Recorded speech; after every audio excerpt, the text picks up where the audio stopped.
Hello students, स्वागत है बेटा आपका एनसीईआरटी इन्फो बाइट्स के नेक्स्ट वीडियो सेक्शन में। क्लास 12th बायोलॉजी में आज हम अपने मॉलिक्यूलर बेसिस ऑफ इनहेरिटेंस वाले चैप्टर को आगे बढ़ाते हुए आपको एक बहुत ही स्ट्रॉन्ग कॉन्सेप्ट समझाते हैं कि क्या होता है अडेप्टर मॉलिक्यूल या ये क्यों अडेप्टर मॉलिक्यूल होता है टीआरएनए। ये सब बातों को एक साथ कनेक्ट करिए। सबसे पहले एक हाइपोथेसिस पर आपका ध्यान ले जाना चाहूँगा। पहले तो ये आप जान लीजिए कि टी जो आरएनए है इसे हम transfer RNA, T stands for transfer RNA. इसी तरीके से हम इसे सॉल्युबल आरएनए भी कहते हैं। सो डॉक्टर्स इस बात का ध्यान रखिएगा कि इसी का नाम सॉल्युबल आरएनए है। इसलिए इसको सॉल्युबल आरएनए कहते हैं कि जो हमारे पास 3 आरएनए हैं, एक नोट पॉइंट्स के थ्रू कनेक्ट करिए बात को। जो हमारे पास 3 आरएनए हैं, एम आरएनए, आर आरएनए और टी आरएनए। तो जो आर आरएनए है जिसे राइबोसोमल आरएनए कहते हैं वो सबसे बड़े साइज का है। उससे छोटा होता है एम आरएनए, मैसेंजर आरएनए, और उससे भी छोटा होता है ट्रांसफर आरएनए यानी टी आरएनए। सो सबसे छोटा कौन हुआ? Transfer RNA. इसलिए हम इसे क्या कहते हैं? Smallest RNA. यानी वहीं से कहानी आई है सॉल्युबल आरएनए की। तो एक नाम तो आपको ये पता चल जाएगा। दूसरी चीज, अडेप्टर हाइपोथेसिस दी किसने बेटा?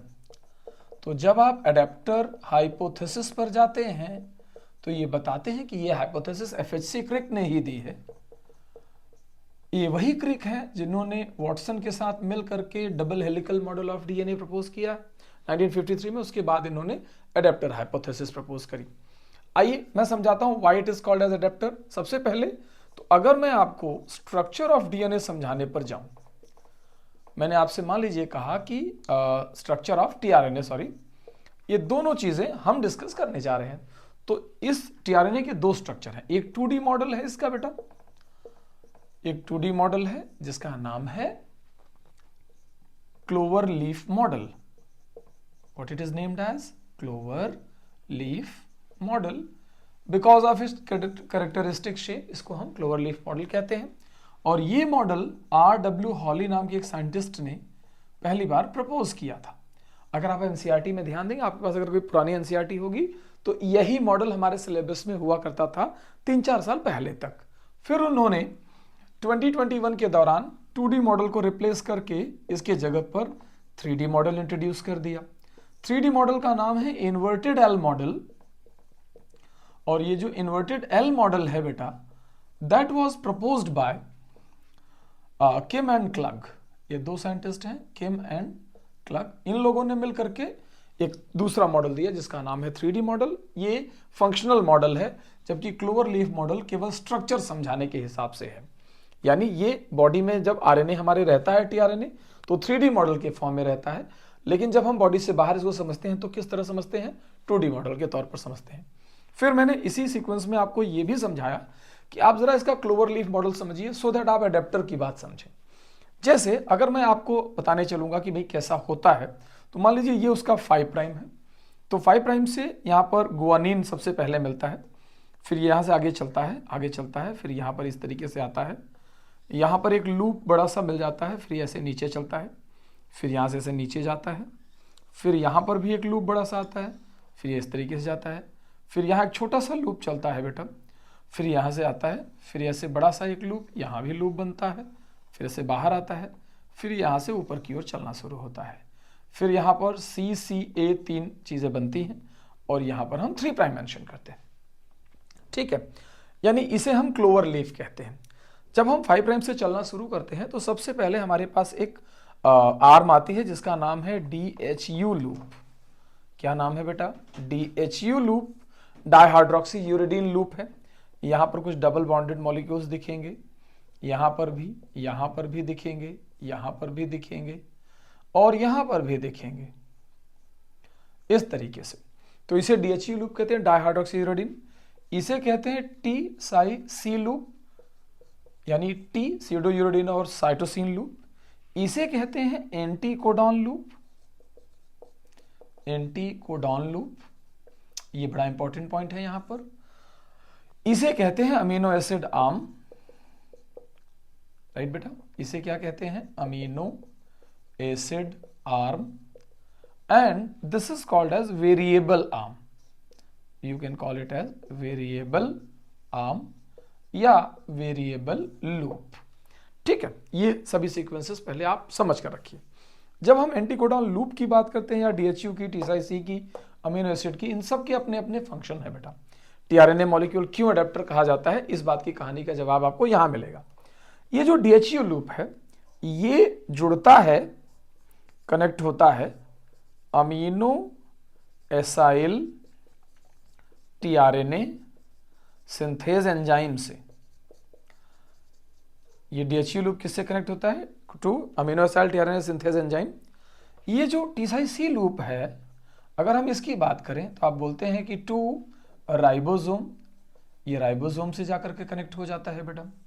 ये जो एंटीकोडॉन लूप है ये कनेक्ट होता है टू एमआरएनए, क्योंकि एमआरएनए पर कोडॉन्स होते हैं और ये एंटीकोडॉन है तीनों, तो इन्हीं एंटीकोडॉन्स को ही कहा जाता है, या तो आप इन्हें एंटीकोडॉन कहें या तो आप इन्हीं को नोडॉक कह सकते हैं। याद रखिए कोडॉन का उल्टा नोडॉक होता है, तो नोडॉक इसको रीड करता है तो ये यहां पर आता है। और ये जो अमीनो एसिड आर्म है ये अटैच्ड विद अमीनो एसिड्स, यानी ये अमीनो एसिड को कैरी करती है और ये वहां से कहानी आगे की ओर चलती है। तो इस तरीके से चूंकि एक आरएनए एक तरफ अमीनो एसाइल टीआरएनए सिंथेज से जुड़ रहा है, दूसरी तरफ वही टीआरएनए राइबोसोम से जुड़ रहा है, तीसरी तरफ वो एमआरएनए से जुड़ रहा है और चौथी तरफ वो किससे जुड़ रहा है बेटा? अमीनो एसिड से जुड़ रहा है। तो जस्ट इमेजिन कि ये जो 4 पॉइंट्स मैंने यहां मेंशन किए हैं, एक अकेला टीआरएनए इन चारों से जुड़ता है, तो इसलिए अडेप्टर का काम करता है। कहा जाता है कि कैसे वो एमआरएनए को प्रोटीन लैंग्वेज से जोड़ता है। तो एक ये स्ट्रक्चर आपके बड़े काम की है, जिससे आपको आइडिया लग जाएगा कि why it is called as adapter molecule. Next जो 2-3 बातें बहुत जरूरी हैं वो क्या है कि जब कोई भी एमआरएनए हमारे सामने आता है, जैसे मान लीजिए ये एमआरएनए है 5 प्राइम टू 3 प्राइम, और हम इस पर बोलते हैं कि 3 लेटर कोड्स होते हैं जिन्हें कोडॉन्स कहते हैं। ठीक है, आप याद रखिए कि इन 3 लेटर कोड्स को क्या बोलते हैं? कोडॉन्स। इन कोडॉन्स को रीड करता है ये एंटीकोडॉन ऑफ टीआरएनए। तो अब मैं 3D मॉडल भी यहीं पर समझा दूं आपको बेटा। जैसे मान लीजिए कि ये यहां से चला और ऐसे ऐसे थोड़ा ज्यादा दूर बन गया, ये ऐसे जाएगा, ऐसे आएगा, ऐसे जाएगा, ऐसे और ऐसे। So this is 5 prime, this is 3 prime और ये उसके ऊपर लगा हुआ अमीनो एसिड। इसे कहते हैं 3D मॉडल। ये देखिए अगर आप इसको सीधा करके रखेंगे ऐसे तो इन्वर्टेड एल लगेगा।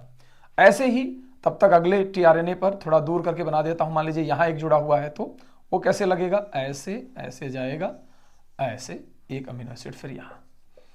तो ये सभी टीआरएनए अपने एंटीकोडॉन से इन कोडॉन्स को पढ़ते हैं। तो इस कोडॉन एंटीकोडॉन पेयरिंग में हमारी कहानी छुपी हुई है। ये होता है codon anticodon, codon anticodon pairing. जो ये कोडॉन एंटीकोडॉन पेयरिंग होती है बेटा, इसी पेयरिंग में एक स्पेशल मैकेनिज्म इन्वॉल्व होती है कि जो हर कोडॉन का 3rd बेस होता है, that is called as wobble base.